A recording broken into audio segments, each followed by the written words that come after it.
ઓમ નમો ભગવતે વાસુદેવાય. નમસ્તે મિત્રો, સ્વાગત છે તમારું કેટી કોમરેડ ચેનલમાં. પુષ્ટિ ભક્તોની વાર્તામાં અગાઉના વિડીયોમાં આપણે ભગવદીય માતા અને તેમના પુત્રોની વાર્તા કરી હતી, જેમાં માતાના જીવન પ્રસંગો જોઈ ગયા. હવે તેમના બે પુત્રો છે, તેમાંથી જગન્નાથ જોશીની વાર્તા આપણે જોઈશું. માતાની વિનંતીથી બંને ભાઈઓ અડેલ શ્રી મહાપ્રભુજી પાસે બ્રહ્મ સંબંધ લેવા ચાલ્યા. પણ રસ્તાનો દૂરનો પ્રવાસ હતો. માર્ગમાં ઘણા જોખમો હતા. પોલી લાઠીમાં સોના મોહરો છુપાવીને એ ચાલ્યા. અડેલ પહોંચ્યા. ત્યાં સમાચાર મળ્યા કે શ્રી મહાપ્રભુજી તો જગદીશના દર્શને પધારેલા છે. ત્યાંથી પાછા બંને ઉપડ્યા. જગન્નાથપુરી પહોંચ્યા. માર્ગમાં ઘણા દિવસો વીતી ગયા. આપના દર્શન થતા અત્યંત આનંદ થયો. પ્રવાસના શ્રમની સાર્થકતા માની. એમને જોતા જ શ્રી મહાપ્રભુજીએ બોલાવ્યા અને પૂછ્યું, કેમ, તમે બંને મજામાં તો છો ને? ખેરાળુમાં તમારી માતા સારી છે ને? ભાઈઓને આશ્ચર્ય થયું. અગાઉ કદી ન જોયેલા, છતાં અમને કેવી રીતે ઓળખી કાઢ્યા હશે? પણ પછી સમજી ગયા. માતાએ કહેલું તે યાદ આવી ગયું. આ તો ભગવાન છે. ભગવાન તો સર્વત્ર હોય. મોટા ભાઈ ઉત્તર આપે છે, પ્રભુ, આપની કૃપાથી સૌ મજામાં છીએ. હવે આપ શ્રી પૂછે છે, કેમ, જગદીશ પ્રભુના દર્શન કરી આવ્યા કે નથી કર્યા? જાઓ ત્યારે પહેલા એ કરી આવો. બંને ભાઈ દંડવત કરીને સીધા મંદિરે ગયા. જગદીશના દર્શન તો થયા, પણ શ્રી મહાપ્રભુજીના દર્શન ત્યાં જ થયા. એ ચકિત થઈ ગયા. અરે, હમણાં હાલ તો આપણે મુકામે દંડવત કરીને આવ્યા છીએ, અહીં ક્યાંથી પધાર્યા? શંકા નિવારવા તરત પાછા ત્યાં પહોંચ્યા. જુએ છે તો શ્રી વલ્લભ જ્યાં બિરાજતા હતા ત્યાં જ બિરાજે છે. પાછા માતાના વચન યાદ આવ્યા. શ્રી વલ્લભ સાક્ષાત પુરુષોત્તમ છે. ભગવાન તો સર્વત્ર બિરાજે, એમાં શું અશક્ય છે? માજીની વાત ખરી જ હો.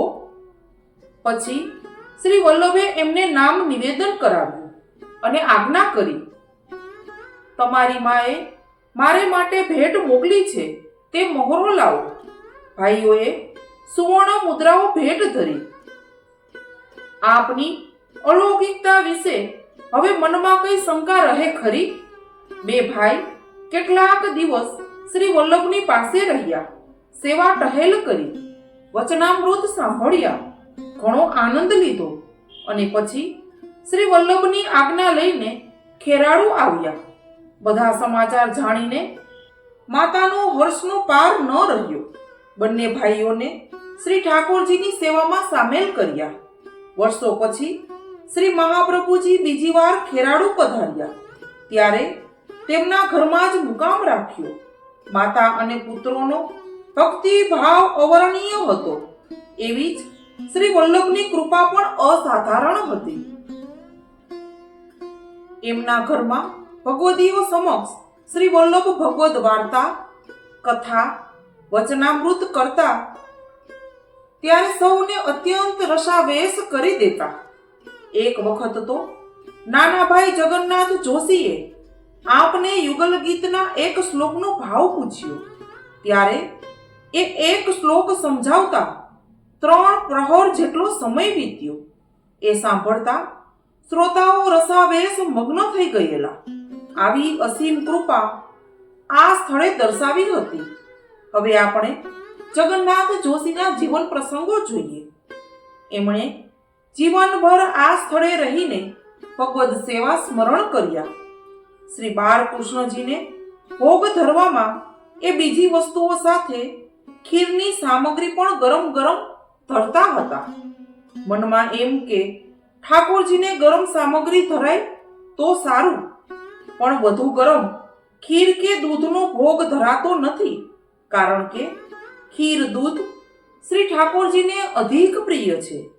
જેથી પોતે આરોગવા લાગે છે અને બાળકને ધીરજ કેમ રહે?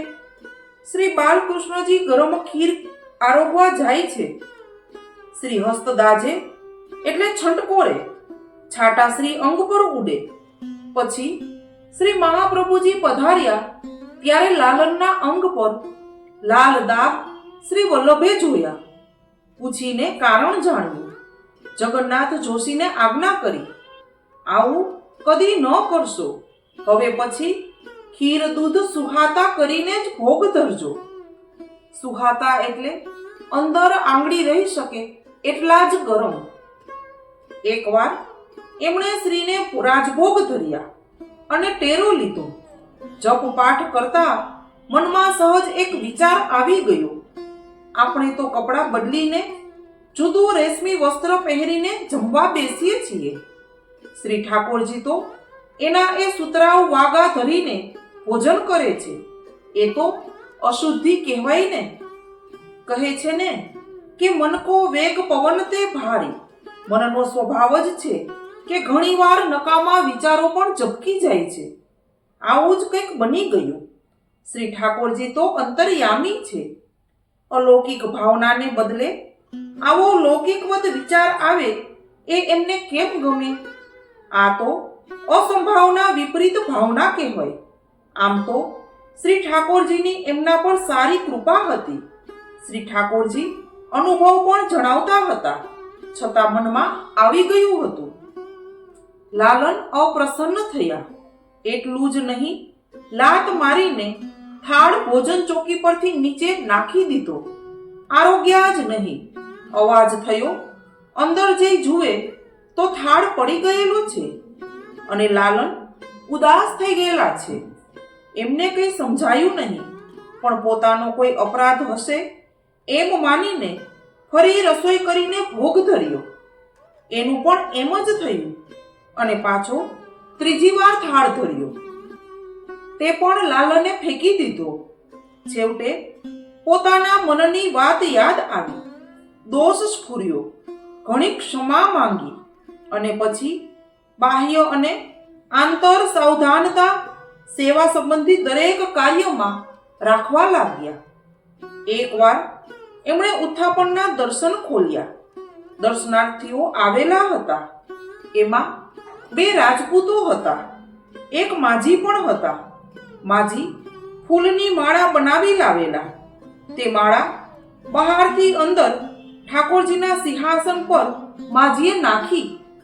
જગન્નાથ જોશીએ આ જોયું. એમને જરા રીસ ચઢી કે આવી રીતે માળા ઠાકોરજી ઉપર ફેંકાય. રીસમાં એ માળા લઈને એમણે બહાર પાછી ફેંકી દીધી. માળા તે માજી પર પડવાને બદલે પાસે ઉભેલા એક રજપૂતના ખભા ઉપર પડી. સાથે બીજો રજપૂત હતો, મિથ્યાભિમાની માણસ. એને લાગ્યું કે આ માણસે મને મૂકીને બીજાને માળા આપી. એને પોતાનું અપમાન લાગ્યું. પેલો રજપૂત કદાચ એનો અદાવતીયો પણ હોય, જેની ઈર્ષા જાગી હોય. એને ત્યાં જ મનમાં નક્કી કર્યું કે આ જગન્નાથને હું જોઈ લઈશ. બીજે દિવસે સવારે એ નદીએથી નાહીને ઘેર આવતા હતા. પેલો રસ્તામાં છુપાઈને ઊભો રહેલો. પાછળથી આવ્યો. મ્યાનમાંથી તલવાર કાઢીને ગરદન પર ઝીંકવા ઉગામી. ત્યાં જ હાથ અટકી ગયો. બન્યું એવું કે શ્રી ઠાકોરજીએ પોતાના ભક્તની રક્ષા માટે રજપૂતનો હાથ ઉગામતા જ પકડી લીધો હતો. અવાજ થયો. જગન્નાથ જોશીએ પાછળ જોયું તો શ્રી ઠાકોરજી શ્રમિત થયેલા પેલાનો હાથ પકડીને ઊભા છે. એમનાથી બોલાઈ ગયું, અરે ફટ ભૂંડા, તે મારા ઠાકોરજીને શ્રમ કરાવ્યો. રજપૂતને ઠાકોરજી તો દેખાયા નહીં, પણ હાથ અચાનક પકડાઈ ગયો. તે ચમત્કાર જોઈને એ નમી પડ્યો. એમના સંગથી એ પણ વૈષ્ણવ બન્યો. જગન્નાથ જોશી એકવાર પ્રવાસમાં નીકળેલા. શ્રી ઠાકોરજી સાથે હતા. પગ રસ્તાનો પ્રવાસ. વચમાં એક નાના ગામડામાં મુકામ કરવો પડ્યો. પછી દિવસો ગણતા અચાનક યાદ આવ્યું, અરે આજે તો અન્નકૂટનો ઉત્સવ. સાથે એક બીજા વૈષ્ણવ હતા. તેને ગામમાં મોકલ્યા ઘી, ખાંડ, ચોખા વગેરે લઈ આવવા માટે, પણ કંઈ મળ્યું નહીં. મળી પણ માત્ર જુવાર. હવે શું થાય? જુવારને સાફ કરાવી, પછી તેને પાણીમાં બાફીને અંદર મસાલો કર્યો. જુવારની ભૂસી હતી, તેના ઢોકળા કરવા ધાર્યા, પણ કંઈ મેળ પડ્યો નહીં. બધું કાચા જેવું રહ્યું. કશું સારું થયું નહીં. સ્ત્રીને ભોગ તો ધરવા પડ્યા, પણ મનમાં ઘણો ખેદ થયો. અરે રે, અન્નકૂટનો દિવસ અને મારા ઠાકોરજીને આવું ધરવું પડ્યું. કેવી મોટી ભૂલ થઈ ગઈ. પ્રભુને કેટલો શ્રમ પડ્યો. એમણે પણ એ જ પ્રસાદ લીધો. મનમાં દુઃખ કરતા એ બપોરે સૂઈ ગયા. થોડી વારમાં શ્રી ઠાકોરજીની આજ્ઞા સંભળાઈ. આજે તો મારા પેટમાં દુખે છે, કંઈક ઓસડિયા છે. જગન્નાથ જોશી બેઠા થઈ ગયા. પાસે અજમો મીઠું હતા તે ધરીને લાલનને ઘણા કાલાવાલા કર્યા. અપરાધની ક્ષમા માંગી. ભગવાનને વ્યાધિ ન હોય છતાં ભક્તના ભાવને પોષવા પ્રભુ એનો પણ અંગીકાર કરે છે. ભૂખ, તરસ, ટાઢ, તાપ, બીક બધું જ સ્વીકારે છે અને પાછું ભક્તને એ જતાવે પણ છે. પુષ્ટિ પુરુષોત્તમનું આ છે અટપટું વિરુદ્ધ ધર્માશ્રયી સ્વરૂપ. અનેક ભગવદીઓના અનુભવની આ સાવ સાચી વાત છે. વૈષ્ણવો, શ્રી ઠાકોરજીની કૃપા જગન્નાથ જોશી ઉપર હતી તે આપણે જોઈ ગયા. હવે પછીના વિડીયોમાં નરહરી જોશી પર ભગવાને કરેલી અલૌકિક કૃપા જોઈશું. જો વિડીયો ગમ્યો હોય તો વિડીયોને લાઈક, શેર અને સબસ્ક્રાઇબ કરજો. બાજુમાં આપેલા બેલ આઇકન પર ક્લિક કરજો, જેથી કરીને તમને આવા વિડીયોની નોટિફિકેશન મળતી રહે. અને કમેન્ટ બોક્સમાં જય શ્રી કૃષ્ણ જરૂરથી લખજો. જય શ્રી કૃષ્ણ.